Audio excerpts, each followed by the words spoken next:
Toujours utile. Hein? Non, vous avez raison. C'est important d'avoir le bon zeste. On commence par qui? Bonjour William, bonjour à tous. Eh bien, j'ai lu dans Le Monde un papier tellement ahurissant que je ne suis pas sûr d'avoir tout compris, mais on va quand même donner sa chance au produit, comme on dit. Alors, c'est l'histoire d'un informaticien belge qui a planché sur le comportement de 4 millions d'utilisateurs de téléphones mobiles. Et il a obtenu ce qu'on appelle des comptes rendus d'appels qui contiennent les numéros mis en relation, les antennes concernées, les types de messages échangés. Est-ce que c'est des SMS? Est-ce que c'est des messages vocaux?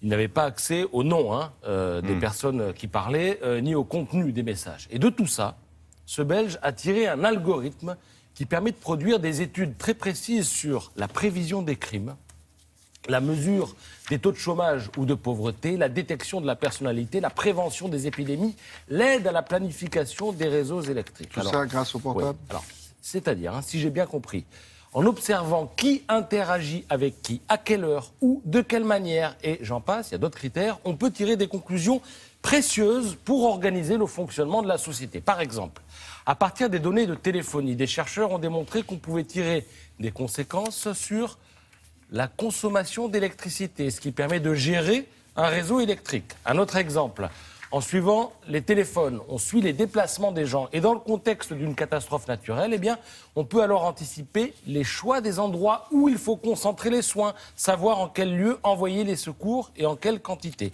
On peut aussi, en fonction de l'utilisation de son téléphone, déterminer avec plus de précision, paraît-il, si une personne est consciencieuse, agréable, extravertie, en fonction de l'utilisation qu'elle a de son téléphone. C'est vraiment un truc de fou, le téléphone est un mouchard.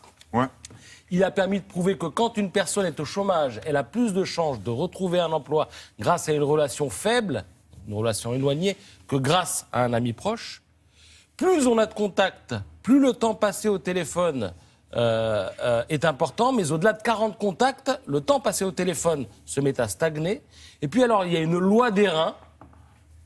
La durée d'un appel téléphonique entre deux personnes est inversement proportionnelle au carré de la distance entre ces deux personnes. Oui, bien sûr. Oui.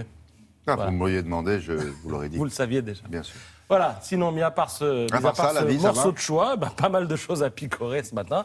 L'humanité se mobilise pour tenter de sauver un jeune Saoudien menacé de décapitation et de crucifixion. On en parle sur les réseaux sociaux depuis quelques jours. L'équipe s'inquiète pour Michel Platini qui répète qu'il n'a rien à se reprocher. Dans les Échos, Nicolas Sarkozy n'en finit plus d'arrêter la politique en accordant une énième interview où il plaide pour la baisse du nombre de fonctionnaires, l'assouplissement des 35 heures, la suppression des seuils sociaux, etc. Bref, rien de nouveau. Dans la série Splendeur et misère de notre éducation nationale, vous apprendrez que dans le Figaro qu'un lycéen coûte plus de 10 000 euros par an, 10 102 très exactement, qu'il existe pas moins de 58 langues inscrites aux épreuves du bac, persan, hindi, tamoul, corse, estonien, etc. Et que le plus jeune étudiant, on l'a vu tout à l'heure, du pays a en ce moment 12 ans. C'est Maximilien, il est surdoué, inscrit à la fac de... Il ne faut pas qu'on lui dise ça, il n'aime pas. Perpignan. Je comprends d'ailleurs. Alors. Oui, merci, non? Bon, non. Oui, j'ai d'autres choses, mais bon, voilà. Non. Parce que là, vous l'entendez pas, vous? Non, moi j'ai pas l'oreillette. Moi j'ai une sirène dans l'oreillette. Quoique. Alors ça attend. Allez, on